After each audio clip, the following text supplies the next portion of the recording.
और आज मेरे मेहमान हैं देश के पहले स्वदेशी बैंक पंजाब नेशनल बैंक के MD and CEO Shri Ashok Chandra ji.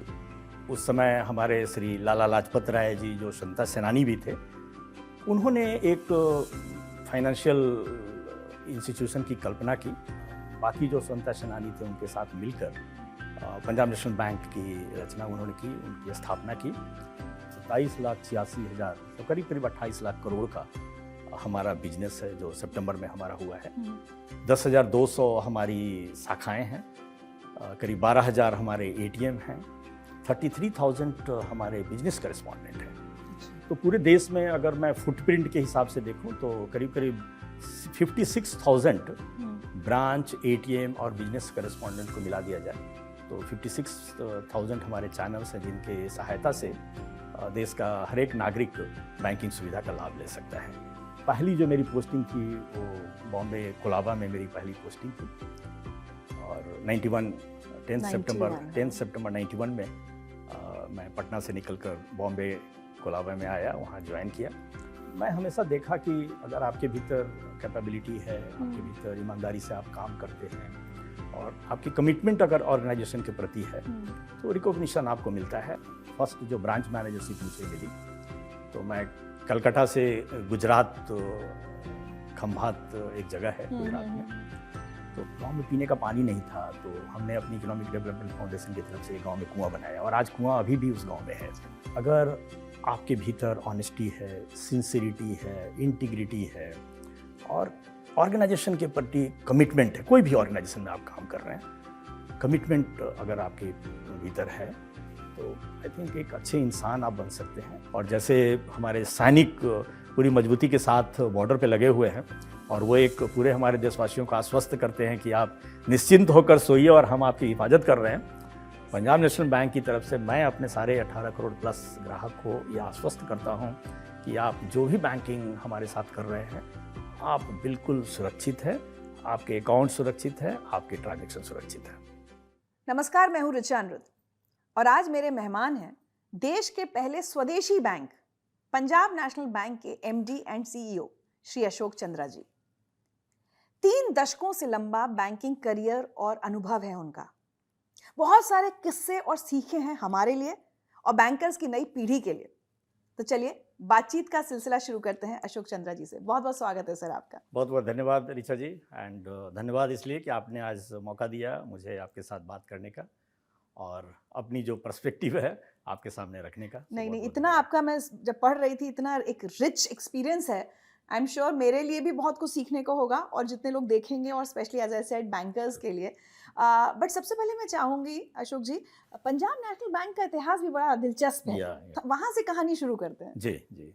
So I think स्वतंत्रता आंदोलन जब चल रहा था तो उस समय हमारे श्री लाला लाजपत राय जी जो स्वतंत्रता सेनानी भी थे, उन्होंने एक फाइनेंशियल इंस्टीट्यूशन की कल्पना की कि एक वित्तीय संस्था भी हमारी अपनी होनी चाहिए।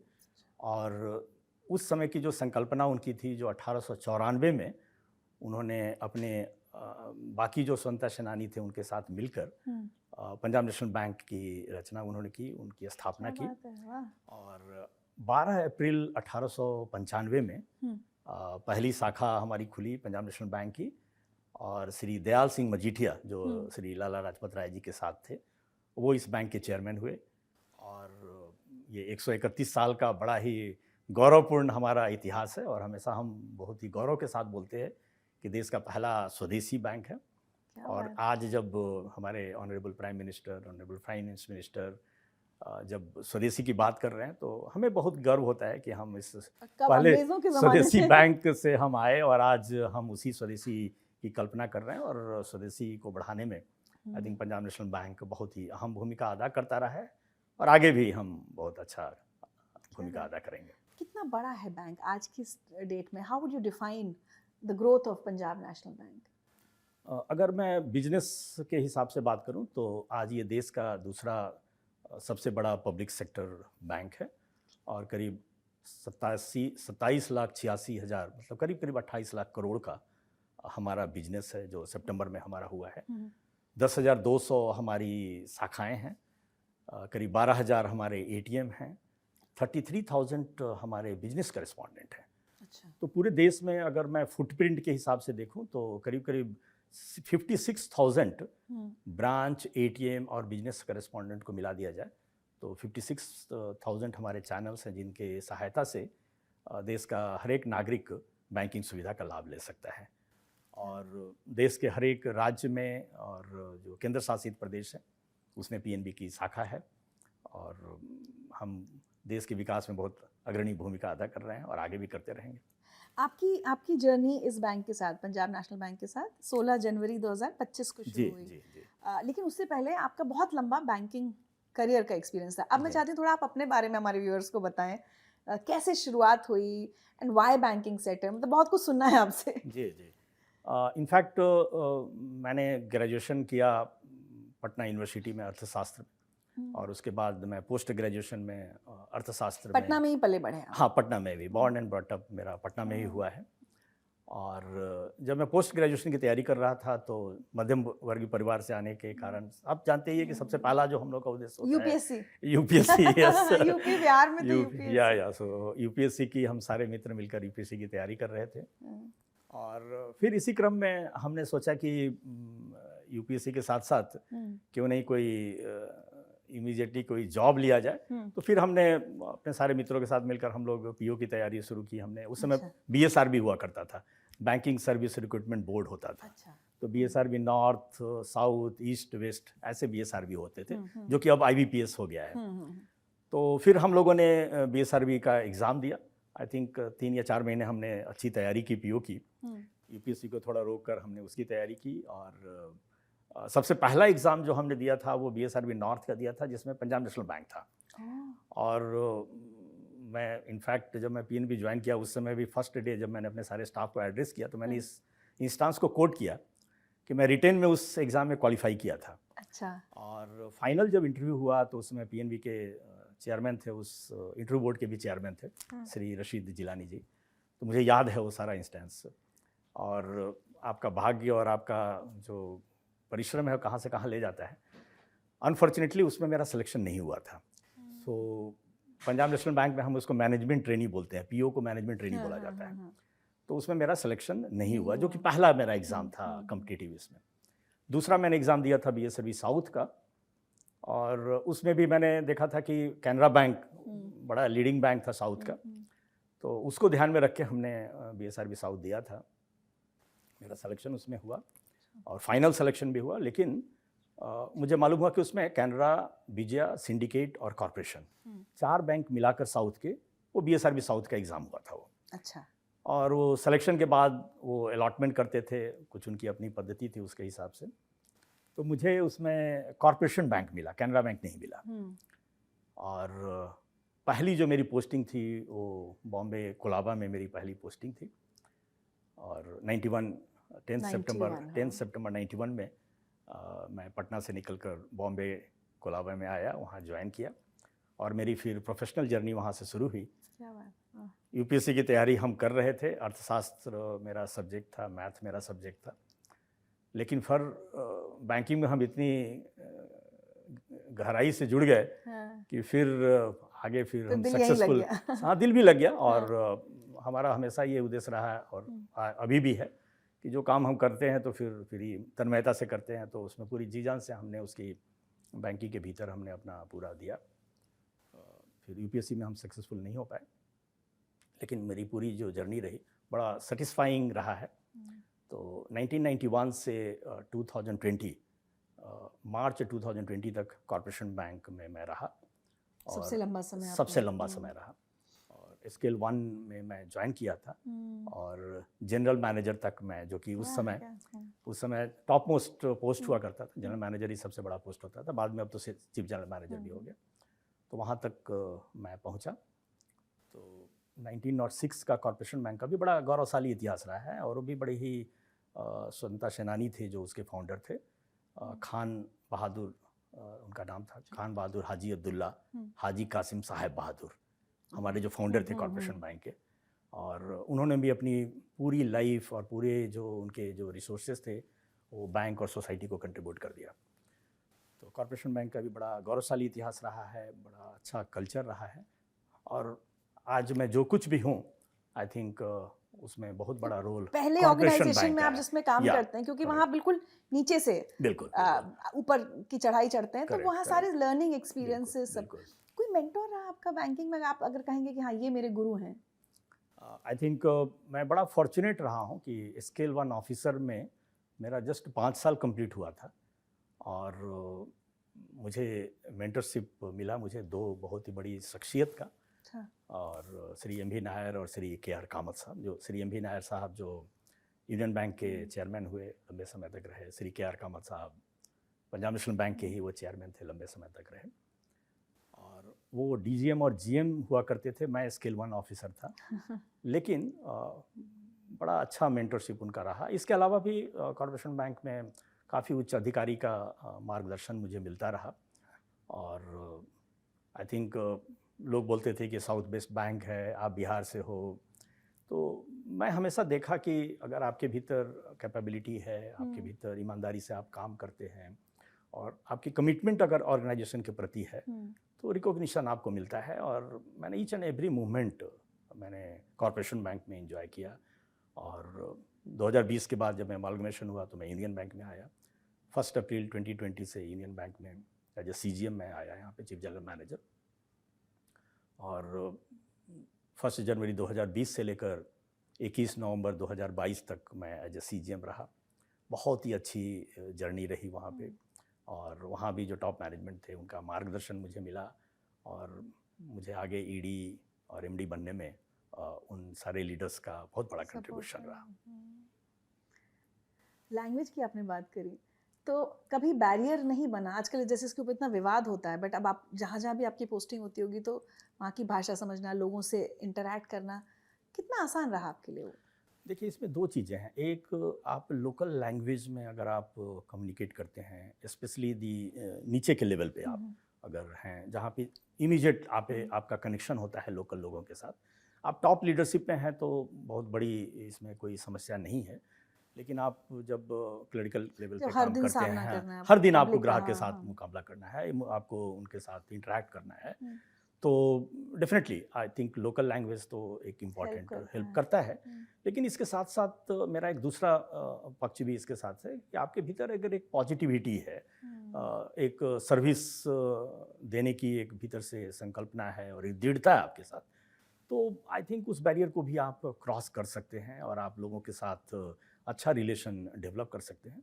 क्योंकि मेरी एक जर्नी रही, जब मैं फर्स्ट जो ब्रांच मैनेजरशिप मुझे मिली, तो मैं कलकत्ता से गुजरात, खंभात एक जगह है गुजरात में, तो कलकत्ता बंगाल की खाड़ी से मैं खंभात की खाड़ी में पहुंचा था। मैं बिल्कुल ईस्ट से बिल्कुल वेस्ट में, और वेस्ट था बिल्कुल, वो भारत का अंतिम छोर है खंभात की खाड़ी। तो वो आनंद डिस्ट्रिक्ट में खंभात तालुका, हाँ, और वहाँ पे एक छोटा गांव था, जिनाज गांव। अच्छा। तो उसमें मेरी पोस्टिंग हुई, और मैं जस्ट स्किल 1 से स्किल 2 में मैं प्रमोट हुआ था। और बिल्कुल एक गांव की वो ब्रांच थी, जहाँ पे मतलब ब्रांच के आसपास केवल आपको गाय भैंस और इस तरीके का माहौल था। और मैं गया था बिल्कुल कॉर्पोरेट बैंकिंग मैं कलकत्ता में कर रहा था, जहाँ पे सूट और टाई लगा के मैं बैंकिंग करता था, और वहाँ राजधानी से लेकर बिल्कुल उस माहौल में गया। मैंने इसको बिल्कुल एक अच्छे चैलेंज के रूप में लिया कि एक नए परिवेश में रहने का मौका मिलेगा, और गांव में मैं कभी रहा नहीं, तो एक थोड़ा एक अच्छे वातावरण में देखने का मौका मिलेगा, और गांव के लाइफ को भी एक देखने का मुझे तजुर्बा होगा। एक अच्छी अपॉर्चुनिटी के रूप में मैंने उसको लिया। और मैं अपने पूरे परिवार के साथ, मेरी एक बेटी है, वो उस समय 4 साल की थी वो, और मेरे गाँव चले गए? गाँव हम चले गए यार। और मेरे मेरे पिताजी 95 में रिटायर हुए थे, तो मैं बड़ा फॉर्चुनेट हूँ कि पिताजी के साथ रहने का हमेशा मुझे पूरी जर्नी में मौका मिला है। अभी भी मेरे पिताजी के साथ ही रहता हूँ। तो वहाँ भी फादर मदर के साथ और पूरी फैमिली के साथ हम वहाँ पहुँचे खंभात में। 2 साल मैं वहाँ रहा, और आज मुझसे जो भी पूछता है कि आपकी प्रोफेशनल जर्नी का जो बेस्ट पीरियड है, तो मैं बोलता हूँ कि 2 साल मुझे गुजरात के जिनाज गांव में मैं जो स्पेंड किया, most memorable journey of my life. और मैं बिहार से था, गुजराती लैंग्वेज, गुजरात में आपके गांव में आपकी सारी जो लैंड के पेपर होते हैं सारे गुजराती में थे। इसके बावजूद हमने बड़ी दृढ़ता के साथ उस गांव में काम किया, और गांव में बैंकिंग के अलावा हमने काफ़ी कुछ सोशल एक्टिविटीज़ में पार्टिसिपेट किया। लिटरेसी मूवमेंट हमने स्टार्ट किया, वहाँ पे एक क्लब हमने बनाया, रिनशा क्लब करके। अच्छा, हाँ, और मैं 2000 से 2002 की बात कर रहा हूँ, सोचिए कितने साल जब पहले। कंप्यूटर्स बिल्कुल नए थे, इंटरनेट तो बिल्कुल ही नया था। उस टाइम पे हमने अपने बैंक की तरफ से, corporation bank economic development foundation एक हुआ करता था, उससे वहाँ हमने 4 कंप्यूटर स्कूल, प्राइमरी स्कूल था वहाँ पे दिए, कम्युनिटी सेंटर में। उसमें इंटरनेट की सुविधा हमने दी। पहले वो मोडम से चलते थे इंटरनेट। हाँ, तो वो सुविधा हमने दी, क्योंकि गांव के लोग एक साथ बैठ के वर्ल्ड में क्या हो रहा है, विश्व में किस तरीके की जानकारी होती है, उस सुविधा को हमने वहाँ प्रोवाइड की। गांव में पीने का पानी नहीं था, तो हमने अपनी इकोनॉमिक डेवलपमेंट फाउंडेशन की तरफ से गांव में कुआं बनाया, और आज कुआं अभी भी उस गांव में है। वहाँ प्राइमरी स्कूल था, बट स्कूल की छत नहीं थी ठीक, तो गर्मी में बंद हो जाता था स्कूल, बरसात में बंद हो जाता था। तो उसमें भी corporation bank economic development foundation और गांव के सारे लोगों ने मिलकर एक कॉर्पस बनाया और वहाँ एक नया स्कूल स्थापित किया, प्राइमरी स्कूल। तो इस तरीके के काम हमने किया। वर्कशॉप हम करते थे वहाँ। सेल्फ हेल्प ग्रुप आज जो हम जिसकी चर्चा करते हैं, उस समय हम सेल्फ हेल्प ग्रुप की वर्कशॉप किया करते थे वहाँ पे। लोगों को उस सेल्फ हेल्प ग्रुप के साथ जोड़ते थे। वेटनरी काम, सारे आपके अपने इनिशिएटिव्स थे? सारे अपने। देखिए, हमारी जिम्मेवारी तो केवल बैंक की थी, लेकिन आप उससे आगे बढ़ के काम हाँ, मैं तो सुबह बैंक जाता और शाम को वापस आ सकता था। लेकिन मुझे लगा कि जब भगवान ने इतनी बड़ी जिम्मेवारी मुझे दी है, और मुझे महसूस हुआ कि एक बैंकर कितना इम्पोर्टेंट रोल कर सकता है सोसाइटी के ट्रांसफॉर्मेशन में, ये एहसास मुझे हुआ उस गांव में जाकर। तो मैंने सोचा कि मुझे भी कुछ सोसाइटी के लिए कंट्रीब्यूट करना चाहिए। तो मैंने ये सारी, हर एक क्वार्टर में हम कोई ना कोई इवेंट हम वहाँ किया। वो गांव आपको आज भी बहुत याद करता है? गांव इनफैक्ट उन्होंने अडॉप्ट किया मुझे अपने बेटा के रूप में। अरे वाह! और उन्होंने, गुजराती में बोलते हैं वो, जिनाज गाँव नो बेटो। हाँ, और आज भी उस गांव में कोई बड़ा कार्यक्रम होता है, तो मुझे वो इनवाइट आता है, और मैंने 1 साल पहले वहाँ गांव में एक इवेंट में मैं पार्टिसिपेट भी किया वहाँ पे। मुझे याद है उस समय प्राइमरी स्कूल में एक टीचर थे जो बाद में वहाँ प्रिंसिपल हुए, उनकी रिटायरमेंट हुई, तो उस रिटायरमेंट के फंक्शन के लिए मुझे इनवाइट आया था। तो इनफैक्ट मैं बिहार में जो हमारा अपना जो ओरिजिनल गांव है, मैं वहाँ से कुछ इतना अटैचमेंट नहीं हूँ। आई थिंक मैं उस गांव के साथ अटैच्ड हूँ। और मुझे बहुत खुशी है कि गुजरात दूरदर्शन ने, आई थिंक उनको कुछ मालूम हुआ हमारे इस काम के विषय में, तो उन्होंने एक डॉक्यूमेंट्री बनाई है जो कि यूट्यूब पे भी अवेलेबल है, कॉर्पोरेशन बैंक जिनाज। तो उसमें हमारे उस समय के जनरल मैनेजर और हमने जो कुछ एक्टिविटी की, उसको सारी उन्होंने गांव के भीतर शूटिंग की। उसमें हमारे ब्रांच का इंटरव्यू है, स्टाफ का इंटरव्यू है, गांव का इंटरव्यू है।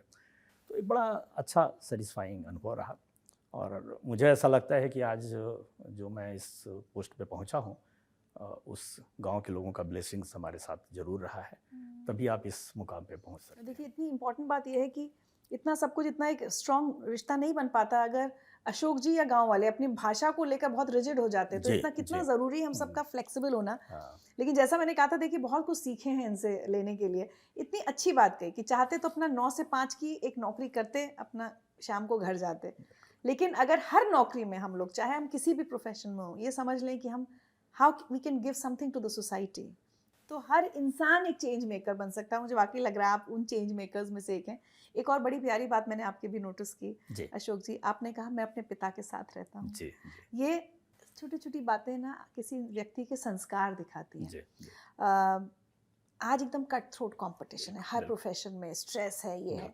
आपको लगता है, अगर मैं आज आपसे पूछूं कि पटना में जो एक बच्चा पला बढ़ा, उसके जो परिवार के संस्कार थे, वो आज MD and CEO के पद तक आते आते, मतलब कितना कंट्रीब्यूशन उन संस्कारों का है जो आप जहाँ पहुँचे हैं वो है? ऋचा जी, आई थिंक मुझे एक ऐसा आपने प्लेटफॉर्म दिया है और मौका दिया है, तो मैं अपना स्नेह और जो बहुत बड़ी जो सीख मुझे मिली है, तो आई थिंक मैं अपने गुरु को ज़रूर आज याद करना चाहूँगा।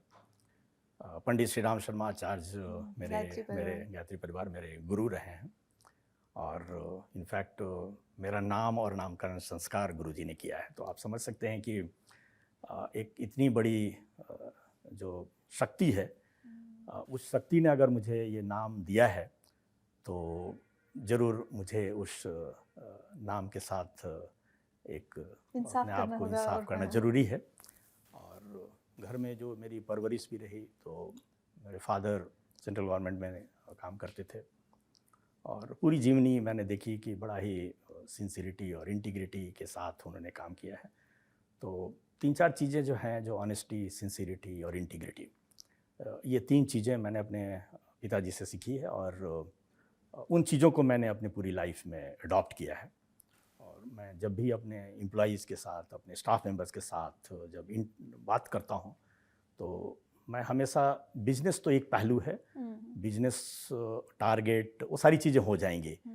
अगर आपके भीतर ऑनेस्टी है, सिंसियरिटी है, इंटीग्रिटी है और ऑर्गेनाइजेशन के प्रति कमिटमेंट है, कोई भी ऑर्गेनाइजेशन में आप काम कर रहे हैं, कमिटमेंट अगर आपके भीतर है, तो आई थिंक एक अच्छे इंसान आप बन सकते हैं। और बहुत ज़रूरी है आज की सोसाइटी में, जहां हम देख रहे हैं कि इतनी डिफरेंसेस है, इतनी तरीके की चीज़ें हो रही हैं, तो आई थिंक अपने आप को एक डेवलप करने का, एक इंसान बनने का एक बहुत ही ज़रूरत है सबसे पहले।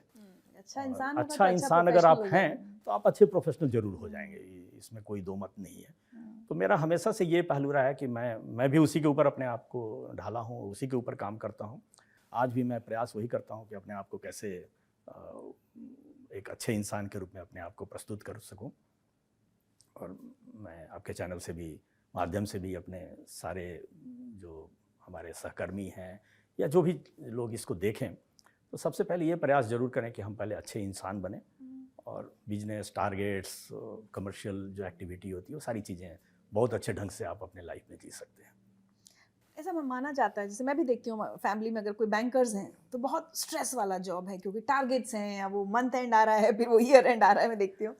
तो कितना स्ट्रेस आपकी लाइफ में रहा इन सब चीज़ों को लेकर, और अगर अब आज एज ए टीम लीडर आप हैं तो अपनी टीम को क्या बताते हैं कि इस तनाव से कैसे थोड़ा बचा जा सकता है, या इसको कैसे बेटर हैंडल किया जा सकता है? प्रॉब्ली बच हम लोग कोई नहीं सकते स्ट्रेस से, लेकिन उसको बेटर हैंडल कर सकते हैं। देखिए, मैं तो एज ए पीओ ज्वाइन किया, तो मैं तो एज ए ब्रांच मैनेजर मेरी पूरी जर्नी रही।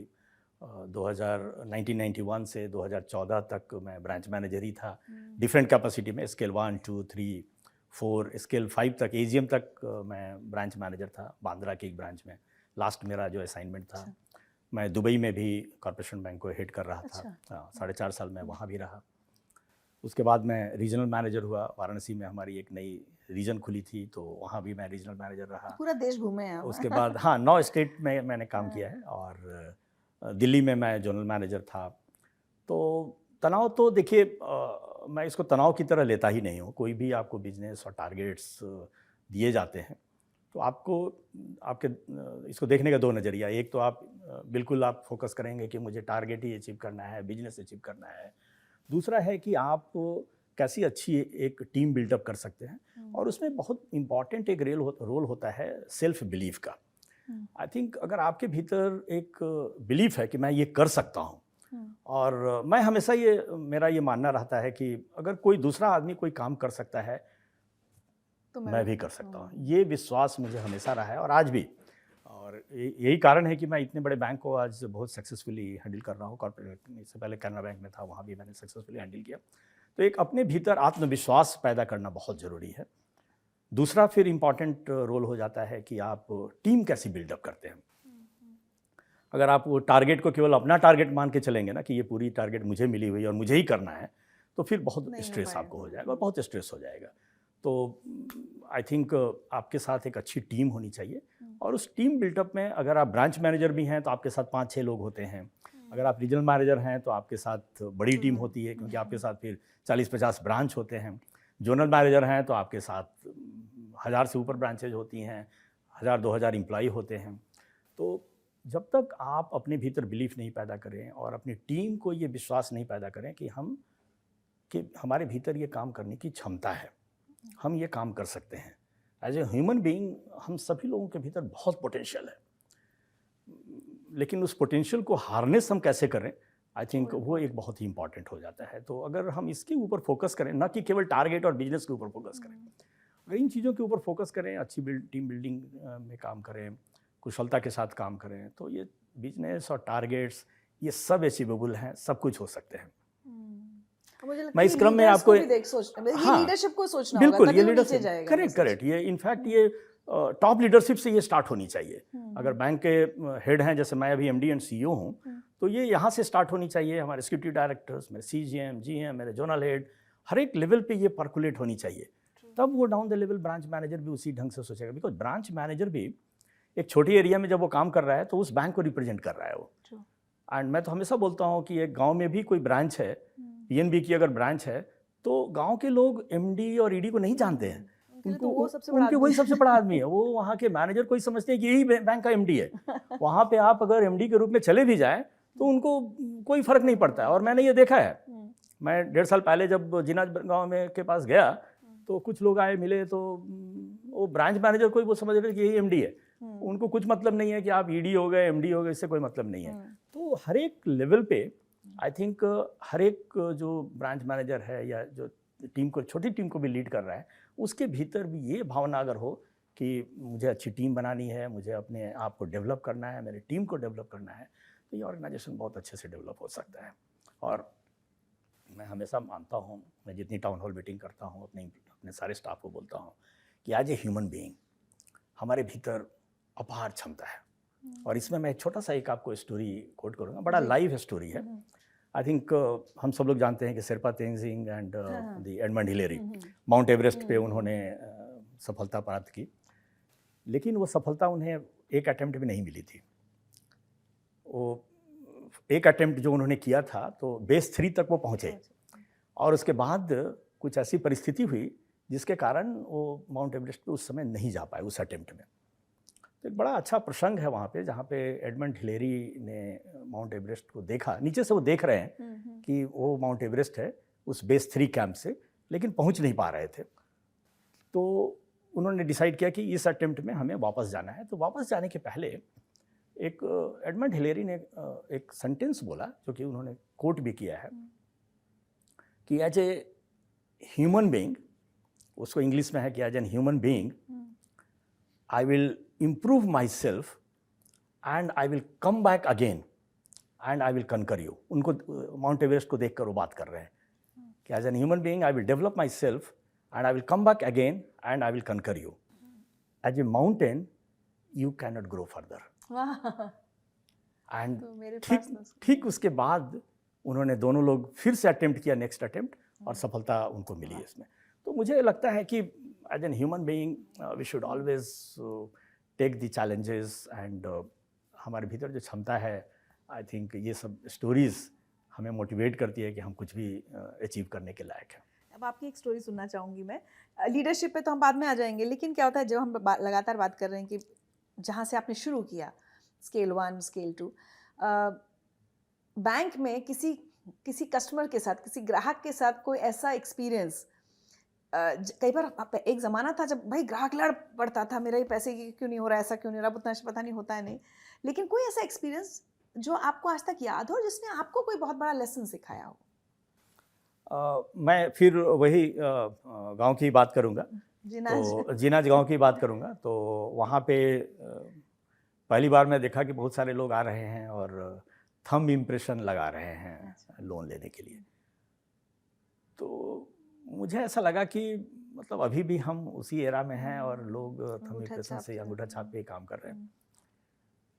तो हम अपने सारे स्टाफ, मेरे साथ 2 ऑफिसर थे वहाँ पे और 2 अवार्ड स्टाफ थे, क्लरिकल स्टाफ थे। तो हम लोगों ने वहाँ डिसाइड किया कि कुछ तो हमें यहाँ करना चाहिए इस गांव में, और क्यों नहीं एक मुहिम यहाँ चलाई जाए जिससे इस गांव में कोई भी अगले साल कोई भी बैंक के भीतर आए तो अंगूठा छाप नहीं रहे, एटलीस्ट उसको लिखने और साइन करने और पढ़ने के लिए जानकारी उससे मिले। तो उसी क्रम में हमने वहाँ एक क्लब बनाया, रिनेशा क्लब, जो कि हिंदी में उसको पुनर्जागरण बोलते हैं। और उसमें हमने अपने बैंक के स्टाफ और प्राइमरी स्कूल था वहाँ पे, उसके टीचर्स को इंटीग्रेट किया। और 3 बजे के बाद जब बैंकिंग का जो काम ख़त्म हो जाता था तो हम लोग घर घर जाकर ऐसे लोगों को पिक करते थे और उनको हमने वहाँ पे पढ़ाने की एक शिक्षा हमने स्टार्ट की। अरे वाह, क्या बात है। तो ये कार्यक्रम हमने वहाँ बहुत ही सक्सेसफुली चलाया और मुझे बहुत खुशी है कि एटलीस्ट 1 साल में हम एक बड़े लेवल पे इस मुकाम को हम हासिल कर पाए, जिसमें जो हमने एक ये टारगेट, देखिए बिजनेस का टारगेट तो हर एक बैंक ब्रांच करता है, लेकिन इस टारगेट को हमने लिया कि इस गांव में कोई भी अशिक्षित नहीं रहा एटलीस्ट उन्हें, तो इसको हमने करीब करीब 90% से ऊपर हमने सफल किया। तो कभी कभी इस तरीके की चैलेंजेस आती हैं, लेकिन आप उसको अपॉर्चुनिटी के रूप में लेकर कैसे उसको लेते हैं अपने लाइफ में। मैं उसको इग्नोर भी कर सकता था और अपने, मेरा 2 साल का वहाँ टेन्योर था, मैं हाँ 2 साल में मैं अपने टेन्योर को पास करके और वहाँ से निकल सकता था, लेकिन मैंने उसको एक अपॉर्चुनिटी के रूप में लिया और उसको फिर हमारे कभी किसी सारे साथियों गुस्से का सामना किया आपने? कभी नहीं? गुस्से का सामना मैंने कभी देखा नहीं कि मेरे साथ कोई कभी गुस्से में, क्योंकि मेरे भीतर हमेशा एक कस्टमर सर्विस देने की एक बहुत ही ललक हमेशा रहती है। और आज भी मेरे बहुत सारे ब्रांच के जो कस्टमर हैं मेरे साथ इंटीग्रेटेड हैं और वो मुझे मैसेज भेजते हैं। तो गुस्से का क्षण मैंने कभी देखा नहीं कि कोई कस्टमर आकर कोई शाउट कर रहा है। हम कभी कभी लॉबी में हमारे कोई स्टाफ ने अगर ऐसा ही किया तो फिर उनको बुलाकर बढ़िया से चाय कॉफ़ी पिलाकर हम उनके साथ डिस्कस करते थे। मेरी एक एक्सपीरियंस है, मैं यहाँ गुड़गांव में हमारी एक ब्रांच थी DLF फेज 1 में, बहुत ही प्रेस्टिजियस एक ब्रांच हुआ करती थी, अभी भी है वो ब्रांच, तो बड़ी हाई प्रोफाइल वो ब्रांच है। तो वहाँ पे 9 बजे की हमारी ब्रांच हुआ करती थी। ये कौन से बैंक का बता रहे हैं? ये कॉर्पोरेशन बैंक का ही मैं बता रहा हूँ। तो वहाँ मैं 2006 से 2010 ब्रांच मैनेजर के रूप में काम किया वो। और बहुत ही हाई प्रोफाइल ब्रांच हमारी है वो, अभी भी है वो, जहाँ पे retired bureaucrats and military people, even lieutenant general and all वहाँ रहते हैं, और उनका अकाउंट हमारे यहाँ था। और 9 बजे उस ब्रांच के सामने बिल्कुल लाइन लग जाती थी खोलने के लिए, और हमने ब्रांच भी रखी हुई थी, 9 बजे सुबह खोलते थे हम। तो वहाँ मैंने देखा कि मोस्टली ये रिटायर्ड लोग हैं और इनकी रिक्वायरमेंट टोटली डिफरेंट है। हाँ, इनके साथ आप जितना टाइम स्पेंड कीजिए, देखिए बहुत सारी प्लेसेस में आप जाओगे, बॉम्बे में मैंने काम किया, कलकत्ता में काम किया, तो वहाँ पे क्विक सर्विस उनको चाहिए। यहाँ पे you need to spend time with those people. तो मैंने वो जब देखा कि इस तरीके की यहाँ कल्चर है, तो अपने केबिन में बैठाकर और चाय कॉफ़ी उनको सर्व करता था, बातें करता था। और मैंने देखा कि ये मेरा बिजनेस 3 साल में 3 टाइम्स मेरी बिजनेस बढ़ गई, और उसके बगल में मेरी दूसरी बैंक की ब्रांचेस थी। तो मैंने देखा कि हर एक जगह पे हर एक डिफरेंट प्रायोरिटीज़ हैं। आप एक तरह के कल्चर के साथ काम नहीं कर सकते हैं। मैंने देखा वहाँ पे अगर आप वहाँ पे क्विक डिस्पोजल आप वहाँ उस ब्रांच में करेंगे तो आपसे नाराज़गी हो जाएगी वहाँ पे। और वो लोग आते थे तो पूरी इकोनॉमी की डिस्कस करते थे, फाइनेंशियल्स डिस्कस करते थे, they wanted to spend time with you, और वो समझना चाहते थे कि इकोनॉमी में क्या हो रहा है, बैंकिंग सेक्टर में क्या हो रहा है। अब वहाँ पे अगर आप बिल्कुल फास्ट डिलीवरी चैनल करेंगे तो फिर वो बिजनेस आपको नहीं मिलेगी। तो मैंने अपने आप को इस रूप में वहाँ ढाला कि मैं उनके साथ चाय कॉफ़ी पे बैठता था, उनके साथ बात करता था, और इसके साथ साथ उनकी सारी बिजनेस मेरे पास आती थी, और सक्सेसफुली मैं वहाँ 4 साल रहा। ये बहुत बड़ा लर्निंग लेसन है लाइफ के लिए भी और प्रोफेशन के लिए भी। तो मैं अपने साथियों को भी बोलता हूँ कि देखिए, कोई एक एक्सपीरियंस लेकर आप पूरे इंडिया में काम नहीं कर सकते हैं। गांव में अगर गांव में अगर आपको काम करना है तो उसके लिए दूसरी आपको स्ट्रेटेजी लेनी पड़ेगी, अपने आप को दूसरी तरह से ढालना पड़ेगा। आप सेमी अर्बन में काम कर रहे हैं, मेट्रो में काम कर रहे हैं, मेट्रो में भी दूसरे गुड़गांव एक काफ़ी डेवलप प्लेस है, लेकिन वहाँ भी एक अच्छे सेगमेंट को कैटर करना है जहाँ पे you need to spend time with those people. तो आई थिंक जितने भी हमारे जो बैंकिंग सेक्टर के जो कलीग्स हैं, I think they need to understand those things कि किस जगह की क्या प्रायोरिटी है, कैसे हमें उनके साथ बिहेव करना है। ये बहुत ही इंपॉर्टेंट एस्पेक्ट है। अमेजिंग। अशोक जी, एक हमारी पीढ़ी जो 80 के दशक में पली बढ़ी, फिर 90 में करियर की शुरुआत हुई सबकी, मुझे लगता है हमारी पीढ़ी ने सबसे ज़्यादा डेवलपमेंट या सबसे ज़्यादा बदलाव देखे। बिल्कुल। एक भी फ़ोन ना होने से कि मोहल्ले में एक फ़ोन है से लेके आज घर में हर एक के हाथ में कई बार 2 मोबाइल फोन से लेके, है ना, टेक्नोलॉजी में। जैसे मैंने पहले आपसे कहा कि पहले होता था कि कई बार बैंक जाना है तो लोग, हमारे फादर लोग हाफ डे छुट्टी लेते थे कि आज बैंक का काम करना है। सही बोल रहे हैं। अब महीनों बैंक नहीं जाते।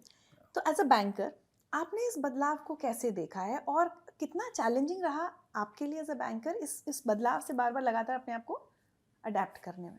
बहुत ही अच्छा आपने क्वेश्चन किया, क्योंकि मैं तो उसी जर्नी से आया हूँ। इसमें एक चीज़ और ऐड करूँगी, पहले बैंक मैनेजर जैसे एक फैमिली डॉक्टर होता था, ऐसे रिश्ते होते थे कि घर के शादी ब्याह के न्योते दिए जाते थे। सही बोल रहे हैं। अब हमें पता नहीं हमारी ब्रांच कहाँ है, मैनेजर कौन है, नो वन नोज। बिल्कुल सही बोल रही है। आई थिंक कस्टमर कनेक्ट जो है वो ख़त्म होता जा रहा है। हाँ। तो मैं तो उस पीढ़ी से आता हूँ जहाँ पे सारी जो रिलेशनशिप होती थी वो कस्टमर के साथ ही होती थी। एग्जैक्टली। हाँ, फ़ोन पे अगर कस्टमर बात करके बोल दिया तो हम लोग बैंक गारंटी इशू कर देते थे, एलसी इशू कर देते थे, पैसा उनका निकाल के रख देते थे कि आएगा तो लेके जाएगा वो। तो इतना विश्वास होता था कस्टमर को भी और हमें भी उतनी विश्वास होती थी।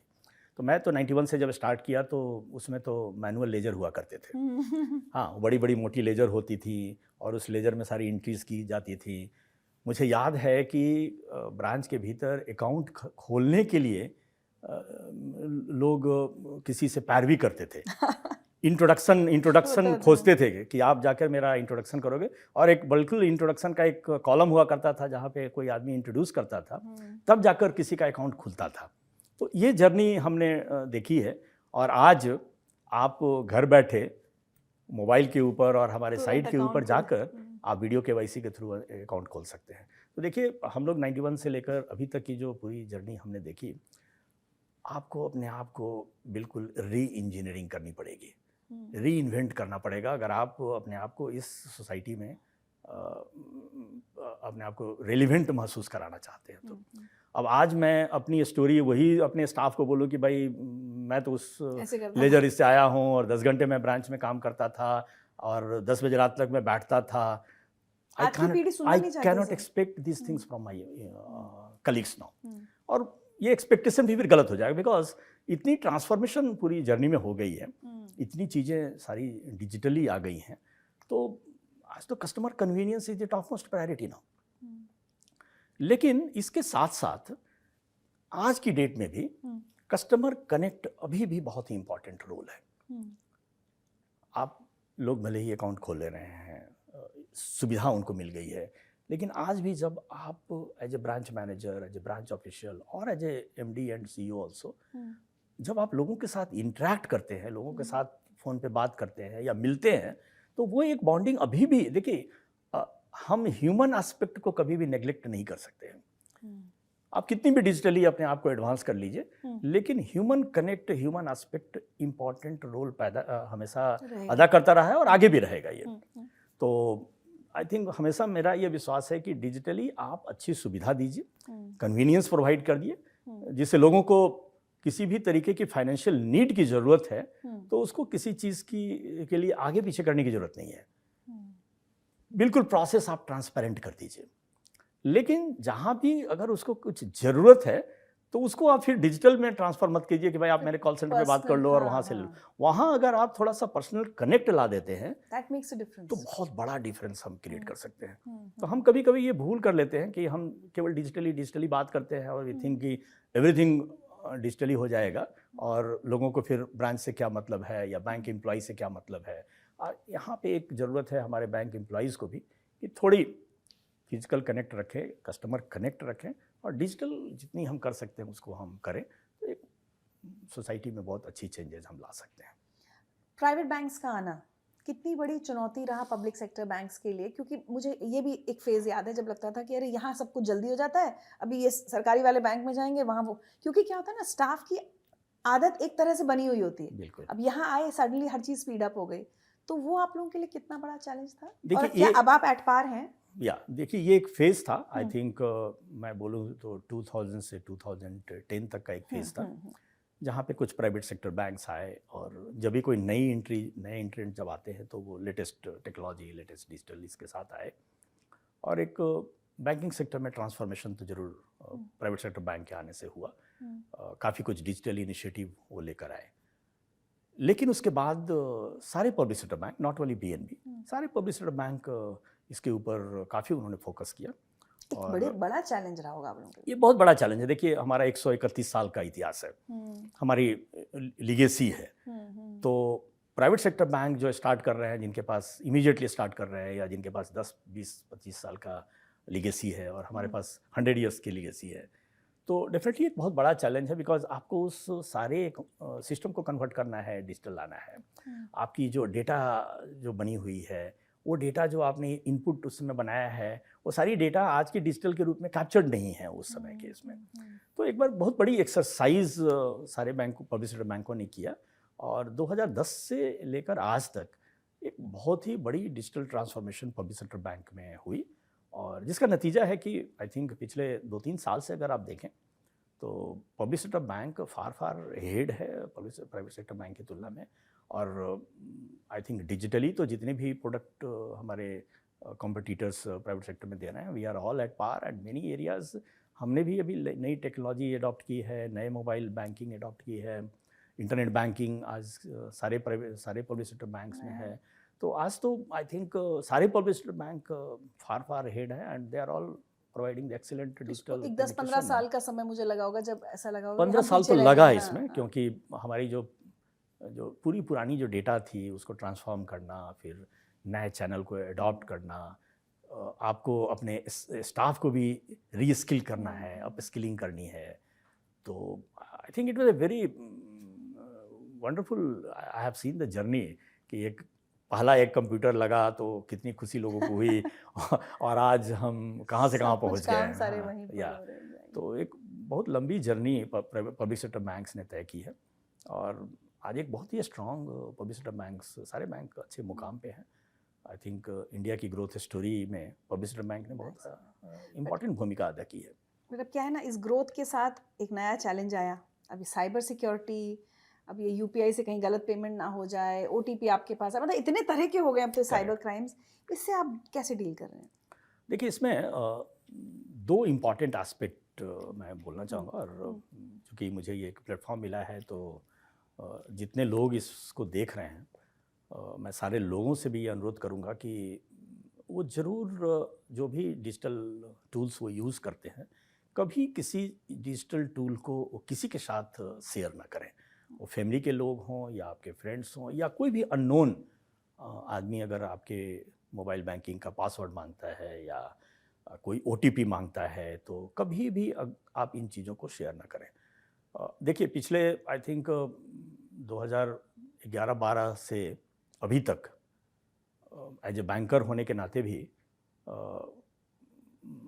मैंने कभी भी फिजिकल चेक इशू नहीं किया है। सारा ट्रांजैक्शन मैं मोबाइल बैंकिंग से कर रहा हूँ, सारा ट्रांजैक्शन डिजिटली कर रहा हूँ और मैंने इस तरीके की कभी किसी समस्या से कभी ग्रसित नहीं हुआ या किसी तरीके के फ्रॉड हुए हों, ऐसा मैंने देखा नहीं कभी।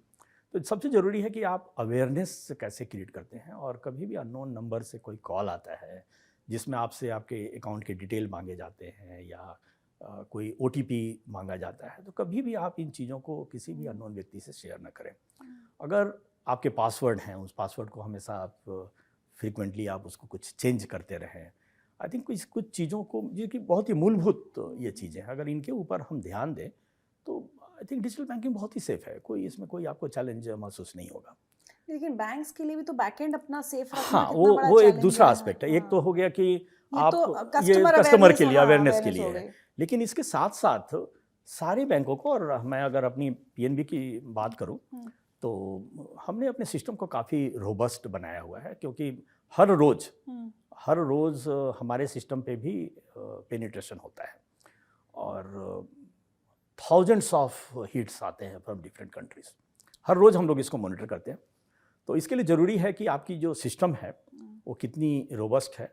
आपके जो फर्स्ट लेयर ऑफ डिफेंस जो सिस्टम में बनी हुई है वो आपकी बहुत ही रोबस्ट होनी चाहिए, सो दैट कोई भी इस तरीके के हिट हैं या अटैक हैं वो वहाँ पे ही वो प्रिवेंट होने चाहिए। तो इसके लिए हमने 2-3 चीज़ें की हुई हैं। एक हमारा एक कमांड सेंटर है जिसको हम बोलते हैं operational resilience command centre, ORCC। अच्छा। वो हमने पंजाब नेशनल बैंक के ऊपर हमने भीतर एक डेवलप किया है, जो हमारे हेड ऑफिस द्वारका में जो है उसमें हमने कमांड सेंटर बनाया है, जिसमें 24/7 हमारे लोग वहाँ उसको मॉनिटर करते हैं। It is like a war room. अच्छा। तो जैसे बॉर्डर पे हमारे जो सैनिक हैं वो जो फिजिकल उसको मॉनिटर करते हैं, तो वैसे हम यहाँ पे जो डिजिटली जो अटैक होते हैं उसको वहाँ मॉनिटर किया जाता है। और हमारे जितने भी डिलीवरी चैनल्स हैं, जो कस्टमर फेसिंग चैनल्स हैं, उन सारे चैनल्स की डैशबोर्ड वहाँ बनी हुई है। और ये बड़ा इंटरेस्टिंग वो डैशबोर्ड है और उसमें एक इंडिकेटर्स बने हुए हैं कि कोई भी लिमिट जो हर एक हमारी जो डिलीवरी चैनल्स की कितनी लिमिट अनसक्सेसफुल होगी तो एक ट्रिगर उसमें ये होगा, निकलेगा उससे।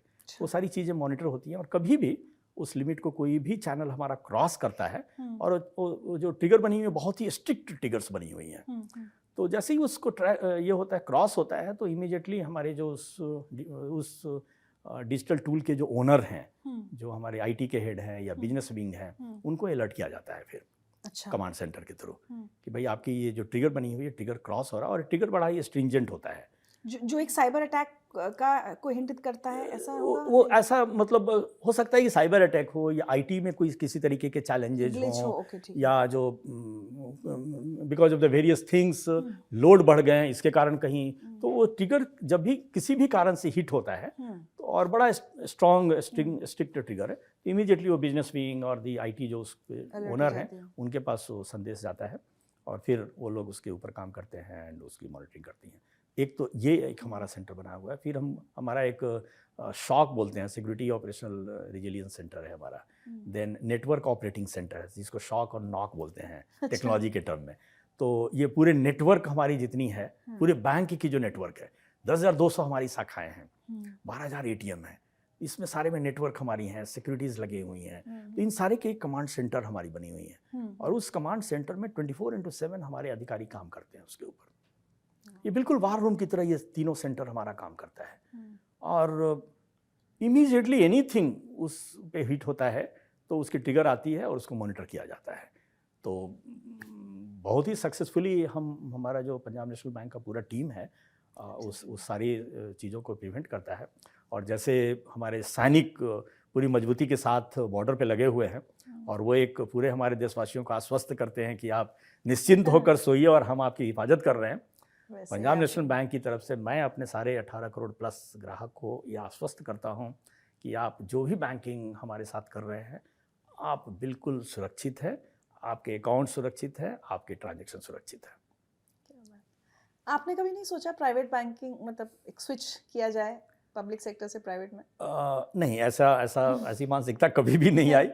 ऑफ कोर्स अपॉर्चुनिटी तो डिफरेंट लेवल पे आई थी, लेकिन आप जब एक पब्लिक सेक्टर बैंक के भीतर काम करते हैं और इतने देश के अग्रणी बैंकों में काम करते हैं और इतना लोगों के साथ जुड़ाव हो जाता है, बैंक के भीतर एक आपकी अच्छी टीम बन जाती है, अंडरस्टैंडिंग अच्छी हो जाती है, और पब्लिक सेक्टर बैंक के भीतर जो आपको एक्सपोजर मिलता है हर एक लेवल पे काम करने का, हर एक डिपार्टमेंट में काम करने का, वो एक्सपोजर एक बिल्कुल डिफरेंट लेवल का होता है, और एक आपको बड़ा एक सक्षम नेतृत्व आगे चल के वो प्रदान करता है।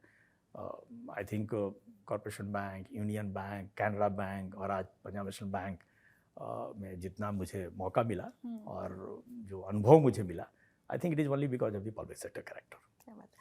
अब लगभग साल खत्म होने को है, तो कह सकते हैं कि अब आपने 11-12 महीने पीएनबी के साथ हो गया ये सफ़र। ये सफ़र आपके लिए कैसा रहा? जब आप आए तो क्या चैलेंजेस रहे होंगे, या आप अगर मैं कहूँ कि इस एक साल में आपके अचीवमेंट्स, आपका कंट्रीब्यूशन पीएनबी में?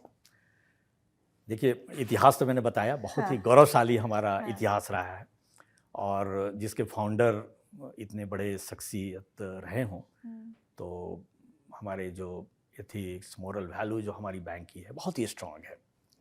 और मैं जब फील्ड में जाता हूँ और जब कुछ हमारे पुराने ग्राहक आकर ऐसा बोलते हैं कि मैं 3 जनरेशन से आपके यहाँ बैंकिंग कर रहा हूँ, मैं लुधियाना, अमृतसर, चंडीगढ़ में कुछ लोगों से मिला, तो मुझे इतनी खुशी हुई कि 85 इयर्स के लोग मेरे से मिलने आए, छड़ी लेकर आए थे मिलने के लिए और आशीर्वाद देने के लिए आए थे कि आप अभी ज्वाइन किए हैं और मैं आपको बेटा आपको आशीर्वाद देने के लिए आया हूँ, और मैं 1946-47 से आपके साथ आपके बैंक में बैंकिंग कर रहा हूँ।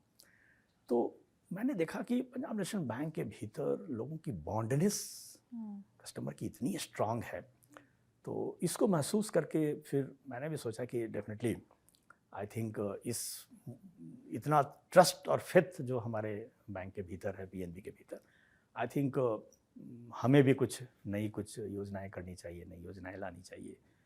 और पिछले 10 महीने में हमारी बहुत सारी नई योजनाएं हमने लाया। जैसे 12 अप्रैल हमारा फाउंडेशन डे है, तो मेरे ज्वाइन होने के बाद पहला जो फाउंडेशन डे था 12 अप्रैल को, तो मैं 16 जनवरी को ज्वाइन किया था। तो 2-3 महीने हमने अपने सेविंग और पूरे कासा के प्रोडक्ट के ऊपर में काम किया। और मैंने देखा कि बहुत सारी चीज़ें जो सोसाइटी को हमें और देनी चाहिए और कस्टमर की लॉयल्टी हमारे साथ है, तो हमें कुछ नई सुविधाएं इसमें अपने प्रोडक्ट में देनी चाहिए। 3-4 महीने हमने स्टडी किया और फिर 12 अप्रैल को करीब 34 हमने रिवैम्प्ड पूरे कासा के प्रोडक्ट को पूरे कंट्री में लॉन्च किया।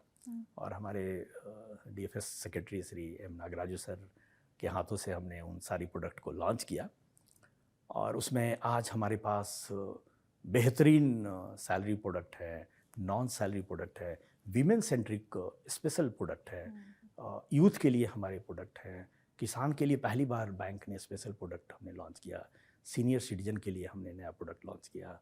देन हमारे जितने भी आर्मी वाले हैं या अग्निवीर हैं उन लोगों के लिए हमने नए प्रोडक्ट लॉन्च किए। और इन सारे प्रोडक्ट्स में हमने उस पर्टिकुलर सेक्टर की रिक्वायरमेंट से कुछ एड ऑन फैसिलिटीज़ हमने उसमें दिया। और मुझे बहुत खुशी है कि हमने मिलिट्री लोगों को करीब 1 करोड़ 1.25 करोड़ का हमने उसमें एक्सीडेंटल इंश्योरेंस दिया है। और कुछ अनफोर्सीन सर्कमस्टांसेस 3-4 महीने में हुए जिसमें हमने उनके परिवार वालों को ये इंश्योरेंस की रकम उनको मुहैया कराई। तो सोसाइटी को ध्यान में रखकर हमने बहुत सारी रिवैम्प अपने स्कीम को की और ये सारी स्कीम बहुत अच्छे ढंग से पूरे कंट्री में पिकअप हुई हैं पिछले 6-7 महीने में। 12 अप्रैल के बाद हमने इसको लॉन्च किया। फिर हमने डिजिटल के ऊपर में काफ़ी काम किया है, क्योंकि मैं एक डेटा आपसे शेयर करूं कि 30 इयर्स तक की जो हमारे जो टोटल ग्राहक हैं, करीब 18 करोड़ हमारे ग्राहक हैं, उसमें करीब 38% जो हमारे ग्राहक हैं वो 30 इयर्स से नीचे हैं। देखिए कभी कभी क्या होता है कि हम सोचते हैं कि पब्लिक सेक्टर बैंक है, PNB है, तो इसमें जो इतने ग्राहक होंगे तो मेजॉरिटी ऑफ दिस बुजुर्ग होंगे या सीनियर सिटीजन होंगे। तो मैंने जब अपनी डाटा एनालिसिस की तो 30 इयर्स से नीचे के जो हमारे क्लाइंट वो 38% है। 31 इयर्स से 40 इयर्स, ये 10 साल का जो ब्रैकेट है इसमें 22% हमारे कस्टमर हैं, ये 18 करोड़ में से। तो 40 इयर्स तक के एज के 60% हमारे 18 करोड़ में से 60% जो कस्टमर हैं वो 40 साल की उम्र तक के हैं।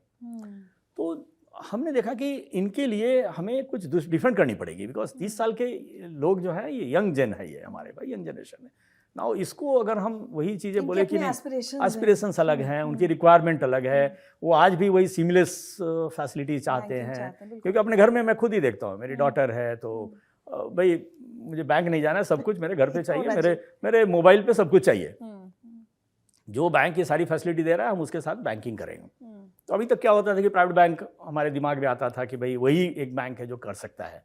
आज PNB उतना ही कैपेबल है, घर बैठे आप अकाउंट खोल सकते हैं। हमारी PNB मोबाइल ऐप है जिसके माध्यम से आपको किसी भी तरीके की बैंकिंग की रिक्वायरमेंट उसके माध्यम से पूरी हो सकती है। तो इन सारी चीज़ों को देखकर हम डिजिटल के ऊपर में हमने काफ़ी काम किया है और आगे भी हम काफ़ी नई प्रोडक्ट्स ला रहे हैं। वो सारी डिजिटली बैक्ड सारी प्रोडक्ट है जिसमें एंड टू एंड डिजिटल है। आज आप घर बैठे आधे घंटे के भीतर आप गाड़ी की डिलीवरी ले सकते हैं, कहीं आपको जाने की जरूरत नहीं है। अच्छा। आप हमारे PNB मोबाइल ऐप पे चले जाइए या हमारे वेबसाइट पे चले जाइए और व्हीकल लोन में आप डिजिटल व्हीकल लोन को ऑप्ट कर लीजिए। अच्छा। कोई डॉक्यूमेंट देने की जरूरत नहीं है, आप अपना केवल अकाउंट डिटेल, पैन नंबर वहाँ दे दीजिए। हमने सिस्टम इंटीग्रेशन ऐसा किया हुआ है कि आपकी इनकम टैक्स वेरिफिकेशन हो जाएगी, आपका ड्यू डिलिजेंस हो जाएगा और आधे घंटे के भीतर लोन सैंक्शन, डॉक्यूमेंटेशन OTP आधार के माध्यम से आपका डॉक्यूमेंटेशन हो जाएगा, जिसमें डिजिटल सिग्नेचर OTP के माध्यम से हो जाएंगे। जो अपने आधार में किया हुआ है ऑटोमेटिक OTP माध्यम से वहाँ पिक हो जाएंगे। क्या होता है? मुझे ऐसा लग रहा है, मतलब सिर्फ अशोक जी की बातें सुनकर मुझे लगा मैं PNB में अकाउंट खुलवा लूँ। मतलब ये आप सही सच्चे बैंकर हैं आप। नहीं, तो बिल्कुल मैं तो आपसे अनुरोध करूंगा, आपका और आपके पूरे परिवार का अकाउंट हमारे यहाँ होना चाहिए और आपकी वो डिसबर्समेंट भी आपके घर बैठे हो जाएगी। तो आप केवल कार सेलेक्ट कर लीजिए और आपकी ये जर्नी पूरी कंप्लीट हो जाएगी। हाउसिंग लोन में हम डिजिटली ऑलरेडी हमारी हाउसिंग लोन डिजिटल है। हम अभी एक प्रोडक्ट के ऊपर काम कर रहे हैं जहाँ पे आप घर बैठे कोई बिल्डर के साथ हम टाई अप कर रहे हैं और आप घर बैठे, चूँकि सारी आज के बिल्डर जो है वो रेरा रजिस्टर्ड है, तो उनकी पूरी जो इन्फॉर्मेशन है रेरा साइट पे अवेलेबल है। तो आप अपनी फ्लैट को आइडेंटिफाई कर लीजिए, हमारे ऐप पे जाकर आप हाउसिंग लोन जर्नी में जाइए। ये प्रोडक्ट के ऊपर अभी हम काम कर रहे हैं। तो उसमें आप बिल्डर से सेलेक्ट कर लीजिए अपनी प्रोडक्ट को, कौन से आप फ्लैट लेना चाहते हैं और वहाँ से फिर आप हमारी जर्नी पे आ जाएंगे जहाँ पे housing loan sanction, documentation, and disbursement, initial disbursement to the builder, ये पूरी चीज़ें हो जाएंगी आपके घर बैठे हुए। तो रेरा रजिस्ट्रेशन से लेकर जो फ्लैट आइडेंटिफिकेशन है, केवल उस पहलू पे अभी हम काम कर रहे हैं। उसके बाद की पूरी जर्नी आप घर बैठे हाउसिंग लोन आप डिजिटली हमारे यहाँ से अवेल कर सकते हैं।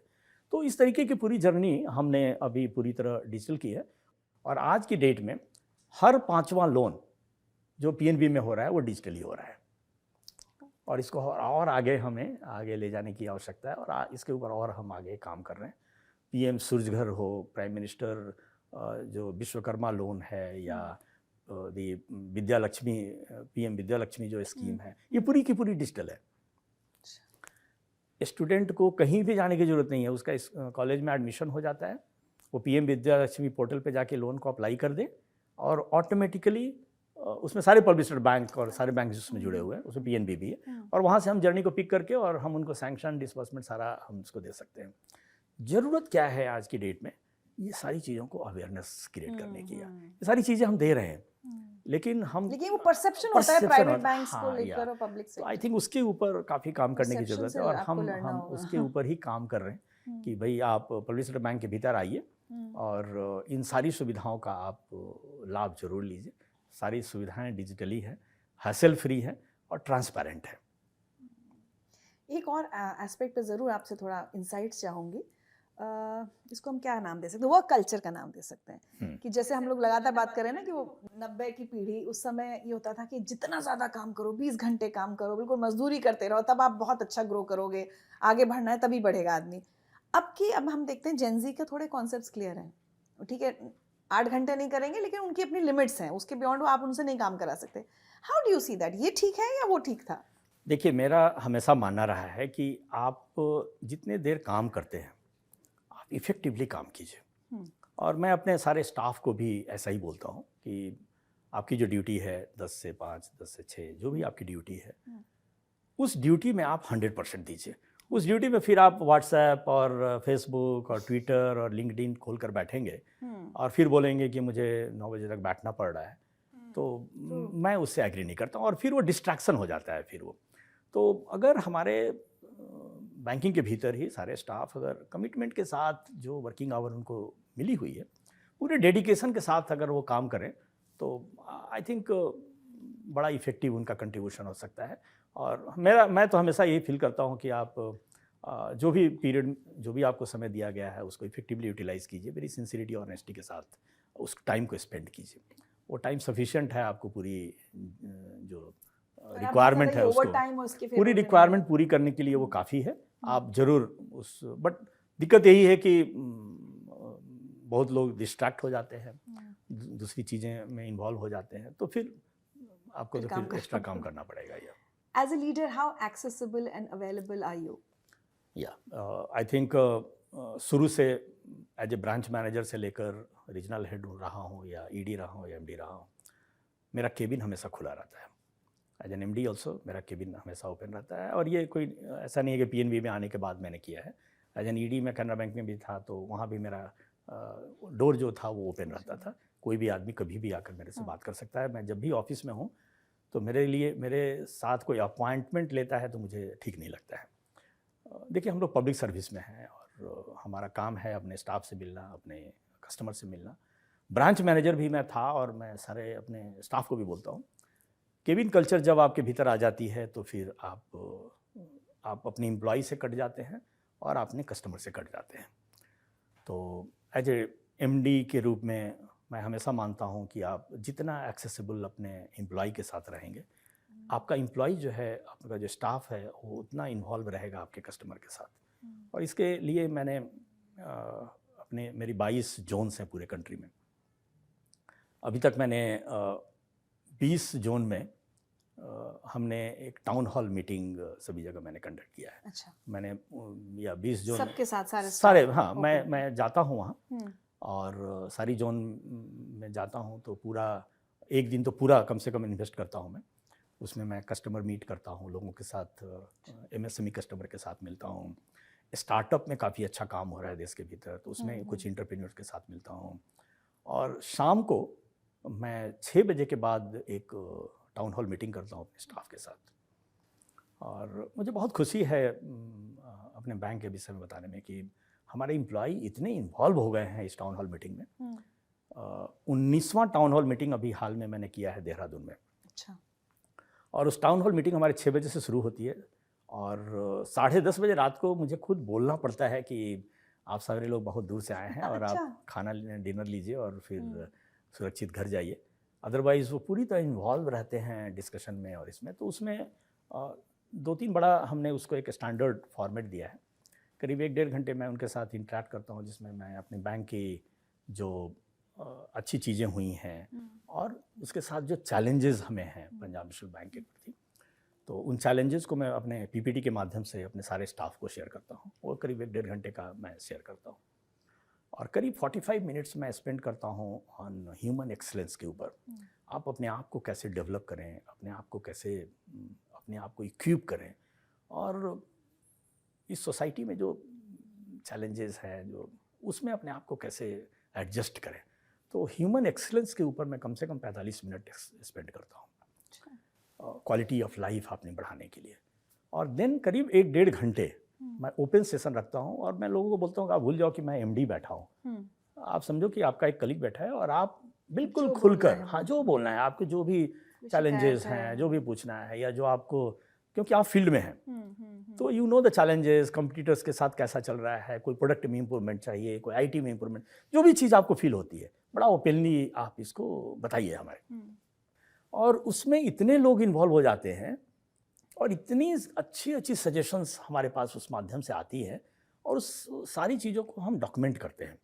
हमारी हर एक टाउन हॉल मीटिंग जो 19 हुई है उसकी सारे सजेशंस एम्प्लॉय वाइज, उस एम्प्लॉय का नाम, उसका पीएफ नंबर और उसकी क्या सजेशंस आई हैं, ये हमारे लिए हेड ऑफिस के लिए एक एक्शन पॉइंट हो जाता है। और वो हम हेड ऑफिस में आकर हम उसको हर एक मंडे को हमारी टॉप मैनेजमेंट की मीटिंग होती है जहाँ एमडी ईडीज और सारे टॉप मैनेजमेंट बैठती है और 1.5 घंटे हम हर एक मंडे को डिस्कस करते हैं डिफरेंट बिजनेस एस्पेक्ट और इसके ऊपर। और उसमें से हम डिस्कस करते हैं कि ये जो सजेशंस आए हैं क्या हमें बैंक में इम्प्लीमेंटेबल है, क्या हमें इम्प्लीमेंट करना चाहिए और अगर करना चाहिए तो इसकी टाइमलाइन क्या होनी चाहिए। और उन सारी चीज़ों को हम अपने इंट्रानेट जहाँ पे सारे एम्प्लॉय लॉग इन करते हैं वहाँ पे हम उसको पोस्ट करते हैं। तो ये सारे एम्प्लॉय अपने सजेशंस को देख सकते हैं कि इसके ऊपर बैंक ने क्या एक्शन लिया है, मेरे सजेशंस के ऊपर बैंक ने क्या किया। इंपॉर्टेंस भी होती है कि मैंने कुछ कहा, हाँ, सुना गया। या ऐसा नहीं है कि एक एमडी आ रहा है और कुछ कहानी करके 3-4 घंटे स्पेंड करके और चला गया। हाँ, बिल्कुल नहीं, पूरी तरह इन्वॉल्वमेंट है उनकी और उसको एक एक्शन पॉइंट बनाकर उस टाइमलाइन के अंतर्गत हम हेड ऑफिस में काम करते हैं फिर। और हेड ऑफिस के हर एक बिजनेस विंग जो उसको एक्सेप्ट किया है उसकी फिर हम मॉनिटरिंग करते हैं हेड ऑफिस लेवल पे कि आपकी ये टर्न अराउंड टाइम का आपने ये टाइमलाइन दिया है और ये टाइमलाइन में आपको ये चीज़ें अचीव होनी है। और hundreds ऑफ गुड सजेशंस आई हैं इस पीरियड में और उसके ऊपर हमारी हेड ऑफिस टाइम काम कर रही है और बहुत सारी चीज़ें हमने इम्प्लीमेंट की है। 2 चीज़ें मैं आपको बताऊंगा जो बड़ा यूनिक पीएनबी में हमने 3-4 महीने में इम्प्लीमेंट किया। एक हमने customer feedback, QR code based customer feedback. देखिए 10,200 हमारी शाखाएं हैं ना, मेरी गांव की शाखाओं तक हेड ऑफिस को अगर पहुंचना है तो it becomes very very difficult. तो हम हर एक साल क्या हम लोग करते थे कि कोई एजेंसीज को हम लगाते थे कस्टमर सर्विस का मेजरमेंट करने के लिए, फिर वो अपनी एक रोड मैप बनाते थे और सर्वे बनाते थे और वो कुछ ब्रांचेज में जाते थे, कुछ कस्टमर से बात करते थे, कुछ ऑनलाइन बात करते थे और सैम्पल सर्वे, उनका सैम्पल रहता था 1,000, 2,000, 3-4 हज़ार से ज़्यादा वो टच नहीं करते थे और एक पूरी रिपोर्ट बनाकर पूरे पीएनबी की कस्टमर सर्विस कैसी है एक रिपोर्ट बनाकर वो देते थे। QR code based customer service जो हमने बनाया तो ये पूरी 10,200 ब्रांचेज में हमारी QR कोड हमने भेजा है। द मोमेंट आप कोई ट्रांजैक्शन करेंगे उस ब्रांच में जाकर तो इमीडिएटली एक आपको मैसेज आता है कि person so and so has done the transaction for you, और लोकल लैंग्वेज में भी आता है, आप लोग लैंग्वेज सेलेक्ट कर सकते हैं। और इमोजीज हमने उसमें बनाए क्योंकि यंग जनरेशन को कैप्चर करना है। मैंने बताया कि 60% हमारे जो है 40% से नीचे है तो उसमें हमने इमोजीज बनाए हैं। कैसा रहा एक्सपीरियंस? एक्सीलेंट, प्लेजर, उसकी जो इमोजीज होती है और उसमें हमने लैंग्वेज सेलेक्ट करके आप अपनी लैंग्वेज के हिसाब से उस एक्सीलेंट के नीचे उसका मीनिंग क्या है वो लोगों को इमोजीज समझ में नहीं आता है तो उसमें हमने दिया हुआ है। और आपकी ये सर्विस जो ट्रांजेक्शन आपने की वो कैसी रही इसको आपको रेटिंग करनी है। और उसमें हमने डिस्प्लेजर भी बनाया है। तो आप जब डिस्प्लेजर को जब सेलेक्ट करते हैं तो वो आपको 4-5 पॉइंट उसमें दिया हुआ है कि प्रोडक्ट सर्विस अच्छा नहीं था, या प्रोडक्ट हमारी आईटी अच्छी नहीं थी, इस तरीके के पॉइंट्स है, या अदर्स करके है उसमें, जिसमें आप अपना भी व्यू दे सकते हैं कि आपको क्या अच्छी नहीं लगी जिसके कारण ये डिस्प्लेजर आपने सेलेक्ट किया। और ये पूरी चीज़ें इंटीग्रेटेड है हमारे हेड ऑफिस सर्वर के थ्रू। तो हमें रियल टाइम बेसिस पे पूरी 10,200 ब्रांचेस की फीडबैक, और आज मेरे पास 60,000 से ज़्यादा रियल फीडबैक अवेलेबल है हेड ऑफिस में, जो कि रियल फीडबैक है, ये कस्टमर ने खुद दिया है यार। और अब हमने इस महीने से मैनिपुलेटेड भी नहीं है, इसको हमने इस महीने से, जब हमने इसको एक स्टेबल कर लिया, इस महीने से हमने इसको मैंडेटरी कर दिया है कि हर एक ब्रांच में 50 फीडबैक ब्रांच को कलेक्ट करनी है। अब क्या है कि हमारे स्टाफ को कस्टमर को बोलना है कि भाई आप सर मेरा एक फीडबैक आप दे दीजिए। नाउ अगर मैं अपने कस्टमर को बोल रहा हूँ कि सर मुझे फीडबैक दीजिए, तो डेफिनेटली मुझे अच्छी सर्विस प्रोवाइड करनी पड़ेगी। नहीं तो मैं बोलूँगा नहीं कि सर मेरा फीडबैक आप दे दीजिए। तो इसका मतलब है कि मुझे अच्छी सर्विस देनी पड़ेगी, तभी जाकर मैं उनको बोलूँगा कि मुझे फीडबैक दीजिए। और 50 फीडबैक आपको कलेक्ट करना है एवरी मंथ में, क्योंकि ये हमने मैंडेटरी इस महीने से किया है। और इसको हमने उनके परफॉर्मेंस अप्रेजल मार्क्स में जोड़ दिया है। 5 मार्क्स अगर उस ब्रांच की अच्छी फीडबैक आई है तो उसमें हमने 5 मार्क्स डायरेक्टली इसी से उसमें जाएगा, उसमें कोई मैनुअल इंटरवेंशन नहीं है। सपोज आपकी ब्रांच की एक्सीलेंट फीडबैक आई है या प्लेजर मिली है, तो उस ब्रांच के सारे स्टाफ को 5 मार्क्स मिलेंगे। और ये अपार से जुड़ा हुआ है। और अपार में अगर हमने जोड़ दिया तो आपकी परफॉर्मेंस लिंक्ड इंसेंटिव, आपका प्रमोशन, आपका पोस्टिंग, सब कुछ उसके ऊपर डिफाइन होता है। तो ये चीज़ें हमने अपने बैंक में अभी इम्प्लीमेंट की है। एक लास्ट एस्पेक्ट और आपसे पूछना चाहूँगी, कोई स्टैटिस्टिक्स या कुछ है कि महिलाओं को लेकर फाइनेंशियल लिटरेसी या बैंकिंग में इन्वॉल्वमेंट, या ज़्यादा महिला उद्यमी लोन लेने आ रही हैं आपके पास, ये फिगर्स पिछले कुछ सालों में बढ़े हैं?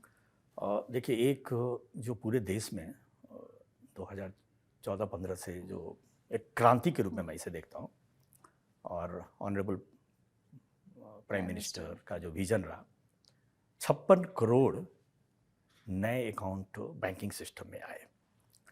देखिए, आप इमेजिन कर सकते हैं कि कितना अंडर पेनिट्रेशन कंट्री के भीतर था। और इन 56 करोड़ जो जनधन अकाउंट खुले, तो बैंक हर एक लोगों तक पहुंच पाया। तो एक बहुत बड़ी एम्पावरमेंट मिली है लोगों को। और इस 56 करोड़ में जब हम देखते हैं तो इसमें मेजॉरिटी ऑफ दीज अकाउंट्स जो हैं वो महिलाओं के अकाउंट हैं, क्योंकि महिलाएं शुरू से भी बैंकिंग सेक्टर से जुड़ी नहीं थी और उनको कभी भी ये फोकस भी नहीं दिया गया था कि आप इनको फाइनेंशियल सिस्टम में लेकर आइए। तो आई थिंक ये एक बहुत बड़ा ट्रांसफॉर्मेशन मैं इसे देखता हूँ। एंड पूरे गवर्नमेंट ऑफ इंडिया का एक बहुत बड़ा कंट्रीब्यूशन रहा है कि एक गांव तक हम पहुंच पाए। शाखाएं तो हमारी थी और हम ही लोग काम कर रहे थे, लेकिन हम उस तक पहुंच नहीं पाए थे। तो ये एक ट्रांसफॉर्मेशन हुआ। और देखिए क्या होता है कि आप वित्तीय जब सशक्तिकरण करते हैं, फाइनेंशियल एम्पावरमेंट जिसको हमें बोलते हैं, वो जब आप कर देते हैं ना, तो ऑटोमेटिक उनकी लिविंग ऑफ स्टैंडर्ड, उनकी थॉट प्रोसेस सभी चेंज हो जाती है। मैं बताऊं आपको, मैं पिछले 3 साल में कैनरा बैंक में जब था, मैं सिक्योरिटी डायरेक्टर और अभी मैं हूँ, तो कम से कम 20-21 राज्यों में हमने self help group workshops organise किए। और वहाँ हम महिलाओं को बुलाते हैं, उनको कुछ हम ट्रेनिंग देते हैं और फिर उनको हम क्रेडिट लिंकेजेस के साथ जोड़ते हैं। देखिए, एक तो सबसे पहला बड़ा काम हुआ कि हमने सारे लोगों को फाइनेंशियल अकाउंट उनका खोला।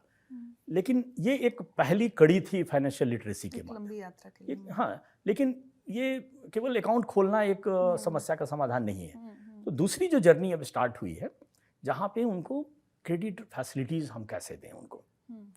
कुछ प्रोडक्टिव एक्टिविटी कोई महिलाएं कर रही हैं या गांव में कोई लोग कर रहे हैं, तो उनको हम फाइनेंशियल नीड के हिसाब से कैसे उनको क्रेडिट फैसिलिटी अवेलेबल कराएं। उसके लिए अभी हमारे पास पीएम स्वनिधि स्कीम है, पीएम विश्वकर्मा स्कीम है। सेल्फ हेल्प ग्रुप के माध्यम से आप वीमेन का अकाउंट खोल सकते हैं, उनको एक ग्रुप बनाकर उनकी ग्रुप लेंडिंग कर सकते हैं।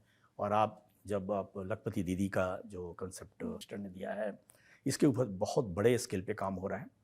और मैंने जब 20-21 स्टेट में जब विजिट किया और सेल्फ हेल्प ग्रुप का प्रोग्राम ऑर्गेनाइज किया, तो ऋचा जी आपको सरप्राइज होगा, विमेन एम्पावरमेंट के ऊपर कितना बड़ा गांव के भीतर काम हो रहा है। आज आप एक ऐसे प्रोग्राम करते हैं जहाँ पे 700-800 महिलाएं अगर आ रही हैं, तो आप समझ सकते हैं कि पहले इन महिलाओं को इस तरीके के कार्यक्रम में आने के लिए अपने घर से इजाज़त लेनी पड़ती थी, सोसाइटी से इजाज़त लेना पड़ता होगा, तब जाकर वो इस तरीके के कार्यक्रम में आज आ पाती या नहीं आ पाती। आज आप इस तरीके का कार्यक्रम जब हम करते हैं तो हज़ारों महिलाएं जमा होती हैं और अपनी सक्सेस स्टोरी बताती हैं। क्या बात है। मुझे तो बड़ा आश्चर्य होता है जब मैं देखता हूँ और बड़ा खुशी होती है, बहुत खुशी होती है और लगता है कि हाँ, देश के भीतर एक रियल एम्पावरमेंट में काम हो रहा है जब वो स्टेज पर आकर और इतना बोल्डली अपनी सक्सेस स्टोरी बताती है। वो ज़रूरी है। तो आई थिंक एक बहुत बड़े स्तर पे काम हो रहा है। फाइनेंशियल रिक्वायरमेंट के हिसाब से बैंक उनकी नीड को फुलफिल कर रही हैं और सेल्फ हेल्प ग्रुप में पहले हम केवल ग्रुप को लेंडिंग करते थे, अब इस ग्रुप के भीतर भी कुछ महिलाएं इंडिपेंडेंटली काम करना शुरू किया है, तो उनको अब हम इंडिपेंडेंट लोन दे रहे हैं उनकी एक्टिविटी के लिए। अच्छा। ग्रुप के अलावा हम उनको इंडिपेंडेंट लोन दे रहे हैं। तो इन सभी माध्यम कॉन्फिडेंस आया है महिलाओं में भी लोन लेने का, और बैंक के भीतर भी ये कॉन्फिडेंस आया है हाँ, कि इनको दिया जा सकता है। और एक दूसरी मैं स्टैटिस्टिक्स आपको शेयर करूंगा कि इन महिलाओं को जो हम लोन दे रहे हैं या सेल्फ हेल्प ग्रुप को जो लोन दे रहे हैं, ये लोन लोएस्ट एनपीए बोलते हैं, जो खराब लोन जो बोलते हैं, नॉन परफॉर्मिंग एसेट बोलते हैं, इन महिलाओं के भीतर जो लोन हम दे रहे हैं लोएस्ट एनपीए है। तो बैंकों को कोई ऐसा रिस्क भी नहीं है इन महिलाओं को लोन देने में। तो मैं तो हमेशा मानता हूं और अपनी पूरी टीम को मैं बोलता हूं कि आप सेल्फ हेल्प ग्रुप के भीतर जम के काम कीजिए। और मेरे पिछले बैंक में हमने इस 2 साल में 2.5 साल में सेल्फ हेल्प ग्रुप का पूरा पोर्टफोलियो डबल कर दिया था। और यहाँ भी पीएनबी के भीतर सेल्फ हेल्प ग्रुप को हमने एक बहुत बड़े स्केल पे मैं इसको ले जा रहा हूँ और 1 साल के भीतर हमारी जो पूरी ग्रोथ है इसको हम डबल करने का प्लान कर रहे हैं। चलिए चलते चलते एक रैपिड फायर कर लूँ आपके साथ। ओके। चाय या कॉफी? कॉफी। काम या आराम? काम। मैं एंजॉय करता हूँ। आज भी कितने घंटे काम करते हैं आप? देखिए घंटे का तो नहीं है, बिकॉज अब तो सब कुछ देखना है। सब कुछ है और घर पे भी आप जब रहते हैं तो आप अपनी फाइल्स और कुछ ना कुछ तो देखते ही रहते हैं।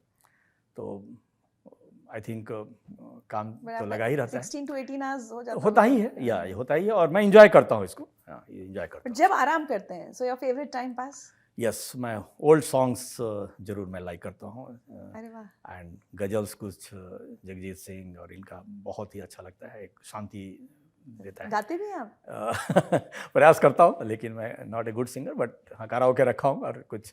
अरे वाह। या स्ट्रेस बस्टर के रूप में मैं इसको यूज़ करता हूँ। आपकी फेवरेट मोटिवेशनल किताब कौन सी है? 2 किताब में आई थिंक, एक good to great is a good book and मैं अपनी टीम को भी बोलता हूँ उसको करने के लिए, और एक बुक है दी सीक्रेट जो पूरी पॉजिटिविटी के ऊपर है और यही बोलता है कि आप जो भी लाइफ में अचीव करना चाहते हैं वो आप अचीव कर सकते हैं। और मैंने इसको देखा है कि आप जो भी लाइफ में अचीव करना चाहते हैं, पॉजिटिव अगर आप हैं तो आप बिल्कुल अचीव कर सकते हैं। आप इसी को देखिए, पीएनबी का पहला जो पीओ का एग्ज़ाम था, मैं पीएनबी में सक्सेसफुल नहीं हुआ और आज अपनी मेहनत के बदौलत और ईश्वर के आशीर्वाद की बदौलत और इस पूरे जो सिस्टम है, शासन है, उसने मुझे रिकॉग्नाइज किया और आज मैं एमडी एंड सीईओ के रूप में इसी पीएनबी में हूँ। आपका सबसे बड़ा लाइफ लेसन क्या है जो आपने इतने साल सीखा? आई थिंक 5 चीज़ों पे ऊपर मैंने फोकस किया है और मैं इसके ऊपर बड़ा प्रैक्टिकली काम करता हूँ। ऑनेस्टी, सिंसियरिटी, इंटीग्रिटी, ये आपको बड़ा सक्सेसफुल आपको मैनेजर बना सकता है। इसके साथ 2 चीज़ें मैंने और ऐड की, मैग्नामिटी और सेक्रीफाइस। त्याग और इम्पैथी अगर आपके भीतर है तो आप एक अच्छे लीडर बन सकते हैं। तो इन 5 चीज़ों के ऊपर मैं काम करता हूँ और आई एम वेरी हैप्पी कि मैं इनको अडॉप्ट कर पाया हूँ अपने लाइफ में। आपका सक्सेस मंत्र? Hard work with passion. अगर आप अपनी कभी ऑटोबायोग्राफी लिखेंगे तो उसका टाइटल क्या होगा?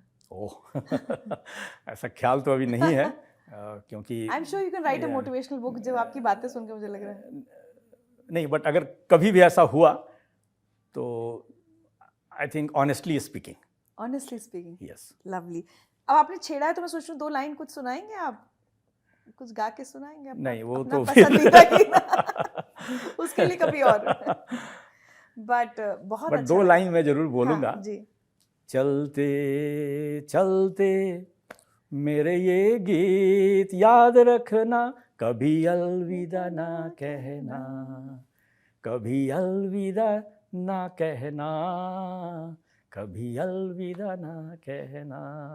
क्या बात है, नहीं बिल्कुल अलविदा नहीं कहेंगे, हम Yes, आपसे फिर इसलिए मिलेंगे। मैंने आपको यही थैंक यू बोला। सो मच बहुत अशोक बहुत जी, धन्यवाद आपसे ऋचा जी, बहुत अच्छा लगा। बहुत धन्यवाद। और ये मैं कह रही हूँ बिल्कुल गारंटी कि मेरा परिवार में जो भी अगला अकाउंट खुलेगा वो पीएनबी में होगा। बहुत बहुत धन्यवाद आपको। कह सकते हैं कि नहीं देखिए नहीं, कितने अच्छे बैंकर हैं। मैं अपनी टीम को बोलूंगा आपसे कनेक्ट होने के लिए, और आपका अकाउंट बिल्कुल डिजिटली मैं अपने यहाँ खोलूंगा।